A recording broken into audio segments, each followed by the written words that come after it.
നമസ്കാരം. ഇന്നത്തെ വളരെ രസകരമായിട്ടുള്ള ചില വാർത്തകളുടെ വിശകലനത്തിലേക്ക് വന്നു കഴിഞ്ഞാൽ ഒരു ചെറിയ സംഭവ കഥ പറയാനായിട്ട് ആഗ്രഹിക്കുകയാണ്. എനിക്ക് കുറേയധികം സംഘപരിവാർ സുഹൃത്തുക്കൾ സഹോദരങ്ങളായിട്ട് ഉണ്ട്. ആ ഒരു സഹോദരങ്ങൾ വിളിയൊക്കെ അവരിൽ നിന്ന് എനിക്ക് കിട്ടിയതാണ്. അവരിൽ നിന്ന് കിട്ടിയ നല്ല ഗുണമാണ്. അങ്ങനെ ഇന്ന് രാവിലെ എൻ്റെ സംഘപരിവാർ സഹോദര സുഹൃത്തുമായി ഞാനൊരു ചായ കുടിക്കാൻ പോയ സമയത്താണ് ഒരു വാർത്ത കേട്ടത്. രാവിലെ ഒരു ചായ കുടി, അതിൻ്റെ കൂടെ വാർത്തകളുമായി ബന്ധപ്പെട്ട ചർച്ചകൾ സ്വാഭാവികമാണ്. അങ്ങനെ ആ ഒരു വാർത്ത അവൻ്റെ മുൻപിൽ വെച്ചിട്ട് ഞാൻ പ്ലേ ചെയ്തു. ആ ഒരു വാർത്ത ഇതായിരുന്നു. കോഴിക്കോട് കുറ്റ്യാടിക്കടുത്ത് നെടുമണ്ണൂർ LP സ്കൂളിൽ ഗണപതി ഹോമം. ഇന്നലെ രാത്രിയാണ് സ്ഥലത്തെ BJP പ്രവർത്തകരുടെ നേതൃത്വത്തിൽ പൂജ നടത്തിയത്. CPM പ്രവർത്തകരും നാട്ടുകാരും സ്കൂളിലെത്തി പ്രതിഷേധം അറിയിച്ചു.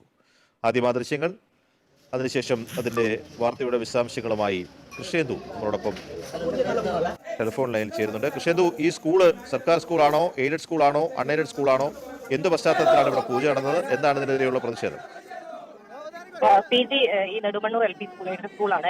ഈ രാത്രി 8 മണിയോടെയാണ് ഒരു പൂജ നടന്നത്. സ്കൂൾ ഗ്രൗണ്ടിൽ രാത്രി സമയത്ത് അസാധാരണമായിട്ട് വെളിച്ചവും ചില വാഹനങ്ങളൊക്കെ കണ്ടതോടുകൂടി നാട്ടുകാർ ഈ സ്ഥലത്തെത്തി പരിശോധിക്കുകയായിരുന്നു. അപ്പോഴാണ് ഈ പൂജ നടക്കുന്നതായിട്ടുള്ളൊരു വിവരം കിട്ടുന്നത്. സ്കൂൾ മാനേജർ അരുണ, ഇവരുടെ മകൻ രുതീഷ് അടക്കമുള്ള സ്ഥലത്തെ BJP പ്രവർത്തകരുടെ നേതൃത്വത്തിലാണ് ഈ പൂജ നടത്തിയത്. വിവരം അറിഞ്ഞ് CPM പ്രവർത്തകർ സ്ഥലത്തേക്ക് എത്തി പ്രതിഷേധിച്ചു. പൂജ തടഞ്ഞു. രാത്രി ഒരു 11 മണിയോടുകൂടി കൂടുതൽ നാട്ടുകാർ ഈ സ്ഥലത്തേക്ക് എത്തി പ്രതിഷേധം ശക്തമാക്കി സംഘർഷത്തിലേക്ക് എത്തുകയും ചെയ്തു.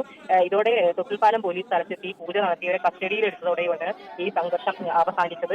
ഇവരെ പിന്നീട് സ്റ്റേഷൻ ജാമ്യത്തിൽ വിട്ടയച്ചു. മഹാനവമിയോടനുബന്ധിച്ച് സാധാരണ സ്കൂളിൽ ഇത്തരം പൂജ നടത്താറുണ്ട്, വിദ്യാഭ്യാസ സ്ഥാപനങ്ങളിൽ നടത്താറുള്ളതാണ്.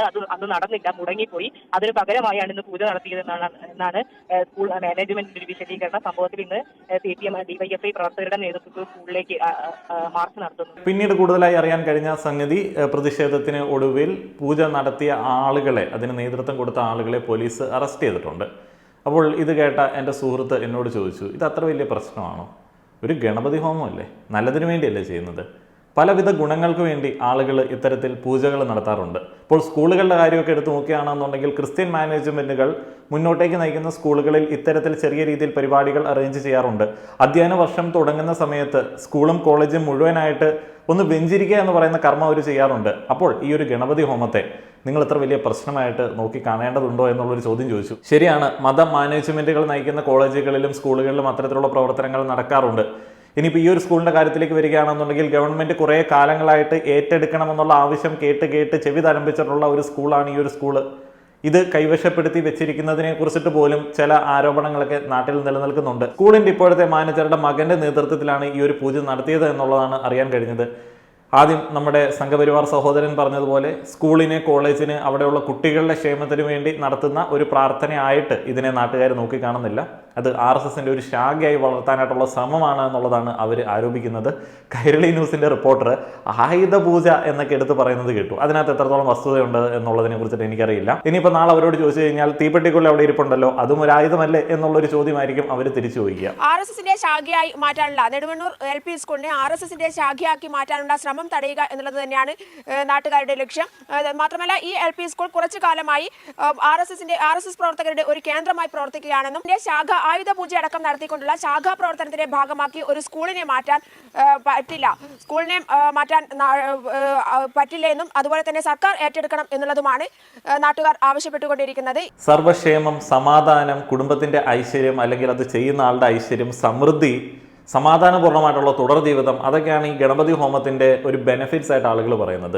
ഏതായാലും ഹോമം പാതി വഴിയിൽ നിർത്തിയത് കൊണ്ടായിരിക്കാം ഈ ഒരു ഹോമം നടത്തിയ ആളുകൾക്ക് സമാധാനപൂർണ്ണമായിട്ടുള്ള ഒരു ദിനങ്ങളായിരിക്കില്ല ഇനി വരും ദിനങ്ങൾ. പോലീസ് അറസ്റ്റ് ചെയ്തിട്ടുണ്ടല്ലോ. അപ്പോൾ പാതി വഴി നിർത്തിയത് കൊണ്ടാണ് എന്നുള്ളതാണ് എനിക്ക് തോന്നിയത്. അല്ല എന്നുണ്ടെങ്കിൽ ഗണപതി ഹോമത്തിനൊക്കെ ഭയങ്കര ബെനിഫിറ്റ് ഉള്ളതാണ് കേട്ടോ. ഈ ബെനിഫിറ്റ്സ് ഉള്ള ഈ പൂജയെക്കുറിച്ചിട്ടും ഈ ഗണപതി ഹോമത്തെക്കുറിച്ചിട്ടുമൊക്കെ ചർച്ച ചെയ്തുകൊണ്ടിരിക്കുന്ന സമയത്ത് കൂടെ ഇരുന്ന സംഘപരിവാർ സഹോദരൻ്റെ വാദം ശക്തമായിരുന്നു.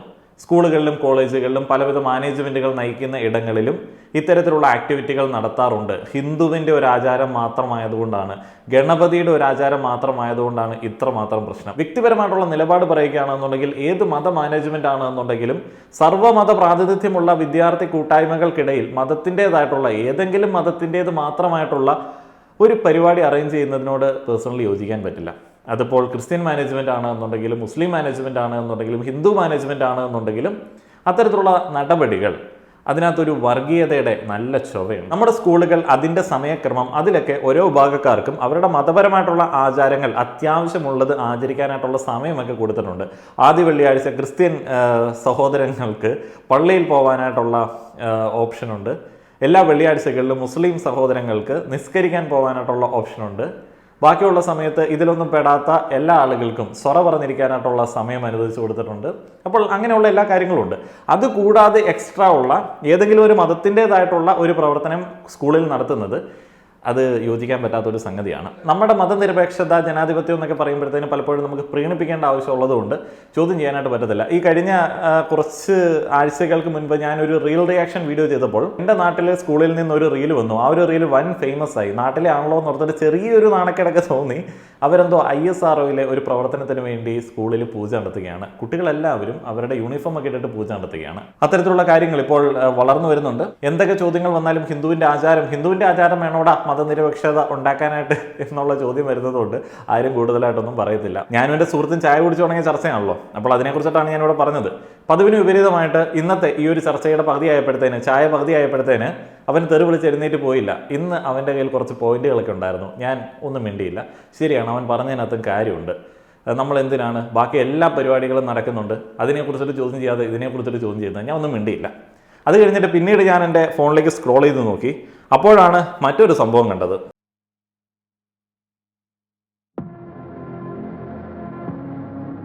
സിദ്ധനാട് വളരെ ചെറിയൊരു ഗ്രാമമാണ്. മനോഹരമായ ആ ഗ്രാമത്തിലെ ഇപ്പോഴുള്ള ശാന്തത ചിലപ്പോൾ വരാനിരിക്കുന്ന എന്തോ വലിയ വിപത്തിന്റെ സൂചനയായിരിക്കാം. ജയ് ഗണേഷിന്റെ ടീസർ വന്നിരിക്കുന്നു. ഞാൻ അവനെ ഒന്നുകൂടെ ഇങ്ങനെ നോക്കി ചിരിച്ചു. ഞാൻ ഒന്നും മിണ്ടിയില്ല. അവൻ ഒറ്റ കലിപ്പ് എന്നോട്. ചുമ്മാ അനാവശ്യം പറയല്ലേ അണ്ണാ, നിങ്ങൾ ചുമ്മാ ഓവറാകുന്നുണ്ട് എന്ന് പറഞ്ഞ ഒരൊറ്റ കലിപ്പ്. ഞാൻ പറഞ്ഞടാ ഒന്നും പറഞ്ഞില്ലല്ലോ. അപ്പോൾ അവൻ പറഞ്ഞു ഇനി ഇത് ഞങ്ങൾ പ്രൊമോഷന് വേണ്ടി ചെയ്തതെന്നായിരിക്കും നിങ്ങൾ പറയാൻ വേണ്ടി പോവുക. ഞാൻ പറഞ്ഞടാ ഞാൻ പറഞ്ഞില്ലല്ലോ. അല്ല, അങ്ങനെ മൊത്തത്തിലൊരു പറച്ചിലുണ്ട്. എന്തെങ്കിലും ഒരു സംഭവം ഞങ്ങൾ അങ്ങോട്ട് ഒപ്പിക്കും. അത് കഴിയുമ്പോഴത്തേന് അതിൻ്റെ കൂടെ ഒരു സിനിമ വരും. അത് ഏതെങ്കിലും മതവുമായി ബന്ധപ്പെട്ട ഒരു സിനിമയാണെന്നുണ്ടെങ്കിൽ നിങ്ങൾ അങ്ങനെ സംശയിക്കും. ഞാൻ പറഞ്ഞു ഇതൊക്കെ നീ എന്തിനാണ് പറയുന്നത്? ഇത് ഞാൻ വിചാരിച്ചു പോലും ഇല്ല. എന്തൊരു കഷ്ടമാണെന്ന് പറയും. അവൻ ആകെ മൊത്തത്തിൽ മൂടോട്ടായി പോയി. എന്നിട്ട് അവൻ പുതിയൊരു പേരും കൂടെ എനിക്കും കിട്ടു. നീ ഭയങ്കര സംഖ്യോഫോബിക്കാണ് കേട്ടോ. ഞാൻ പറഞ്ഞു എൻ്റെ പൊന്നളിയെ, ഞാൻ ഒന്നും മിണ്ടിയില്ലല്ലോ. ഞാൻ നിന്നെ നോക്കിയതല്ലേ ഉള്ളൂ. നീ ഇത് കണ്ടോ എന്നറിയാൻ വേണ്ടി നോക്കിയതാണ്. ജയ് ഗണേഷിൻ്റെ ട്രെയിലറും ഗണേശ ഹോമവും നടത്തിയത് തമ്മിൽ ബന്ധമുണ്ടെന്ന് ഞാൻ പറഞ്ഞോ? ഞാൻ പറഞ്ഞിട്ടില്ല. ചെറുപ്പത്തിലെ വലിയ ബൈക്കറാവണമെന്നായിരുന്നു അവന്. ഞാനറിയാതെ കോളേജിൽ പഠിക്കുമ്പോൾ ബൈക്ക് എടുത്തോണ്ട് പോയതാണ്. ബൈക്ക് റേസിംഗ് എന്നൊക്കെ പറഞ്ഞാൽ നമുക്ക് വളരെ ഇഷ്ടമുള്ള സംഗതിയാണ്. അപ്പോൾ അത് ജയ് ഗണേഷ് വന്നാലും ജയ് യേശു വന്നാലും ജയ് മുഹമ്മദ് വന്നാലും നമ്മൾ അടിപൊളിയായിട്ടിരുന്ന് കാണും. എനിക്ക് ഭയങ്കര ഇഷ്ടമാണ്. ഉണ്ണിമൂന്നൻ്റെ പടങ്ങളൊന്നും ഞാൻ ഒരു പടത്തിന് പോലും നെഗറ്റീവ് പറഞ്ഞിട്ടില്ല. കാരണം എനിക്ക് ഉണ്ണിമൂന്നൻ്റെ പടമൊക്കെ ഇഷ്ടമാണ്.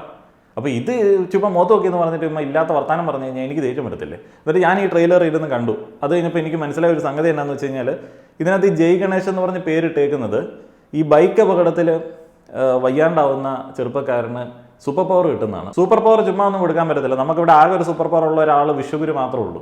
വിശ്വഗുരു മോഡിജിക്ക് എന്ത് സൂപ്പർ പവർ ഉണ്ട്? അദ്ദേഹം ഹിമാലയത്തിലൊക്കെ പോയി കഷ്ടപ്പെട്ട് ഉണ്ടാക്കിയെടുത്താണ്. നാടും വീടും വീട്ടുകാരും ഉപയോഗിച്ചിട്ട് അദ്ദേഹം പോയി ഉണ്ടാക്കിയെടുത്ത സൂപ്പർ പവറാണ്. അതങ്ങനെ വെറുതെ കൊടുക്കാൻ പറ്റത്തില്ല. ഇവിടെ ഒരു പയ്യൻ ബേസിൽ എന്തോ മിന്നലിനകത്തൊന്ന് സൂപ്പർ പവർ കിട്ടിയെന്നൊക്കെ പറഞ്ഞൊരു പടം ഇറക്കിയിട്ടുണ്ട്. വല്ല ലോജിക്കുണ്ടോ? ഇവിടെ ഉള്ള എത്രയോ പ്രവർത്തകർ, എത്രയോ മിത്രങ്ങൾ അതിനെതിരെ അന്ന് തൊട്ട് ക്യാമ്പയിൻ നടത്തുന്നതാണ്. അന്ന് ഇവിടെ ഒരു പള്ളി ഉണ്ടാക്കാൻ പറ്റത്തില്ല, അവിടെ അമ്പലമുണ്ട് എന്നൊക്കെ പറഞ്ഞ് പള്ളി പൊളിച്ചു നമ്മുടെ നാട്ടിലുള്ള കുറേയധികം മിത്രങ്ങൾ. മിന്നൽ മുരളിക്ക് എതിരായിരുന്നവർ. അപ്പോൾ അത്രയധികം ഭൗതിക നിലവാരമുള്ള ആളുകൾക്കിടയിലേക്ക് ഉണ്ണി മുകുന്ദൻ്റെ ജയ് ഗണേഷ് വരുമ്പോഴത്തേന് ലോജിക്ക് ഇല്ലായ്മയ്ക്ക് അവിടെ പ്രാധാന്യമില്ല. ഇവിടെ ലോജിക്കുണ്ട്. ഇതിനകത്തൊരു ഗണേഷ് ദൈവമുണ്ട്. ദൈവം വഴി നമുക്ക് സൂപ്പർ പവർ കിട്ടിക്കഴിഞ്ഞാൽ അതിന് ലോജിക്കുണ്ട്. ദൈവത്തിന് ലോജിക്കുണ്ട്. നമ്മുടെ പുരാണങ്ങളിലൊക്കെ ലോജിക്കുണ്ട്. ആ ഒരു ലോജിക്കിനെ അടിസ്ഥാനപ്പെടുത്തിയ ഒരു സിനിമയാണ് ജയ് ഗണേഷ് എന്ന് എനിക്ക് തോന്നുന്നു. മറ്റേത് ശരിയാണ് കേട്ടോ, ഇവർ പറയുന്നത് ശരിയാണ്. മിന്നലടിച്ച് കഴിഞ്ഞാൽ ആർക്കെങ്കിലും സൂപ്പർ പവർ കിട്ടുമോ? ഉള്ള പവറും കൂടെ പോയി ആകെ മൊത്തത്തിൽ കരിഞ്ഞുണങ്ങിയിരിക്കും. അത് വെച്ച് നോക്കുമ്പോഴത്തേന് ജയ് ഗണേഷിന് എനിക്ക് വലിയ പ്രതീക്ഷകളുണ്ട്. സിദ്ധൻ ജയ് ഗണേഷിന് അവന്റെ ജന്മരഹസ്യം ഊതിക്കൊടുത്തു. മലയാള സിനിമയുടെ വളർച്ചയെക്കുറിച്ചിട്ടാണ് ഞാൻ ആലോചിക്കുന്നത്. ബോളിവുഡിൽ നിന്നൊക്കെ ഇത്തരത്തിലുള്ള ഫോർമാറ്റിലുള്ള സിനിമകൾ വന്നിരുന്നു. അത്തരത്തിലൊരു സിനിമ എന്ന് മലയാളത്തിൽ വരുമെന്നൊക്കെ ആഗ്രഹിച്ചിരിക്കുകയായിരുന്നു. ഇപ്പോൾ നമ്മൾ RRR കണ്ടു. അത് ഓസ്കാറിലേക്കൊക്കെ ചുരുട്ടിയെടുത്ത് അയക്കുന്ന സാഹചര്യം ഉണ്ടായി. അവസാനം മറ്റേ ഒരു ദൈവം വരുന്നുണ്ടല്ലോ. അപ്പോൾ അങ്ങനെയുള്ള സംഭവങ്ങൾ. ഇപ്പോൾ ദൈവികമായിട്ടുള്ള പവറുകൾ കിട്ടുന്ന സൂപ്പർ ഹീറോസിനെ നമുക്ക് സൃഷ്ടിക്കേണ്ട ഒരു ആവശ്യം നിലവിലത്തെ രാഷ്ട്രീയ സാഹചര്യത്തിലുണ്ട്. കാരണം നമ്മുടെ കുട്ടികൾക്ക് ഈ ലോജിക്കില്ലാത്ത കഥകൾ എത്ര നാൾ വിശ്വസിക്കാൻ പറ്റും? അപ്പോൾ ദൈവം കൊടുക്കുകയാണെന്നുണ്ടെങ്കിൽ ലോജിക്കുണ്ട്. അപ്പം ദൈവത്തെ ഇൻകോപ്പറേറ്റ് ചെയ്തിട്ടുള്ള ഇത്തരത്തിലുള്ള കഥാവിഷ്കാരങ്ങൾ കാലഘട്ടത്തിൻ്റെ ഒരു ആവശ്യമാണ്. ഈ ദാരിദ്ര്യ ഫാൻറ്റസി എന്നൊക്കെ പുറത്തുള്ള ആൾക്കാർ പറയും. കാരണം ദാരിദ്ര്യ ഫാൻറ്റസി എന്നുള്ളത് ഒരു വൃത്തികെട്ട ടൈമാണ്, ഭയങ്കര ഡിസ്ക്രിമിനേറ്ററി ആണ്. അവർ ദാരിദ്ര്യ ഫാൻറ്റസി എന്ന് പറഞ്ഞ് നമ്മളെ കളിയാക്കുന്നത് എന്താണ്? അവർ കളിയാക്കുന്നത് ഇങ്ങനെയാണ്: നിങ്ങൾക്ക് ഭയങ്കര എളുപ്പമാണല്ലോ സിനിമ ഉണ്ടാക്കാനുണ്ട്, ഫാൻറ്റസി സിനിമ ഉണ്ടാക്കാൻ വളരെ എളുപ്പമാണല്ലോ, ബേസിൽ കാണിച്ച കഷ്ടപ്പാടിൻ്റെ ഒന്നും ഒരു ആവശ്യമില്ല, അതൊക്കെ മണ്ടത്തരാണ്. നിങ്ങളുടെ എളുപ്പം എന്ന് പറയുന്നത് നിങ്ങളുടെ ഹീറോ പ്രാർത്ഥിക്കുമ്പോൾ പവർ കിട്ടുന്നു, അത് മതി, എന്ത് എളുപ്പമാണ്, നിങ്ങളുടെ ആളുകളൊക്കെ കൺവിൻസ്ഡ് ആവുമല്ലോ എന്ന് പറഞ്ഞ് അവർ ചിരിക്കുകയാണ്. എനിക്ക് ഇമാതിരി ഡിസ്ക്രിമിനേറ്ററി ആയിട്ടുള്ള വർത്താനം കേൾക്കുന്നിടത്തോളം കലിപ്പുള്ള കാര്യം വേറെയില്ല. ഇതൊക്കെ നമ്മളുടെ കഥകളടി, നമ്മളുടെ പുരാണമൊക്കെയാണ്. അതിൽ നിന്നാണ് നമ്മൾ ഈ പറയുന്ന കാര്യങ്ങൾ ചെയ്യുന്നത്. ഇവന്മാർക്ക് ചുമ്മാ കളിയാക്കിയാൽ മതിയല്ലോ ഒരുമാതിരി. എനിക്ക് ഈ പറയുന്ന കാര്യങ്ങൾ കേട്ടപ്പോൾ ആകെ ദേഷ്യമായി. അപ്പോൾ ഇന്ന് രാവിലെ അവൻ എനിക്കൊരു ചായയും ഒരു വടയും കൂടെ എക്സ്ട്രാ വാങ്ങിച്ചു തന്നു, എൻ്റെ ഈ പറയുന്ന വാദങ്ങളൊക്കെ കേട്ടിട്ട്. അപ്പോൾ അങ്ങനെയൊക്കെയാണ് ഇവിടുത്തെ രസകരമായിട്ടുള്ള വാർത്തകൾ. അതിൻ്റെ വിശകലനങ്ങളിലേക്കൊക്കെ പോയി കഴിഞ്ഞാൽ സർവത്ര രസകരമായിട്ടുള്ള ചില സംഗതികളൊക്കെയാണ്. ജയ് ഗണേശിന് വേണ്ടി ഞാൻ കാത്തിരിക്കുകയാണ്. പാതി വഴിയിൽ മുടക്കിയ ഗണേശ ഹോമത്തിൻ്റെ വിഘ്നങ്ങൾ ഓരോന്നായിട്ട് CPIM പ്രവർത്തകർക്കും നാട്ടുകാർക്കും വരാനിരിക്കുന്നേ ഉള്ളൂ. അതിനെക്കുറിച്ചിട്ട് ഞാൻ പറയുന്നില്ല. കണ്ടറിയുക, അനുഭവിച്ചറിയുക. നന്ദി.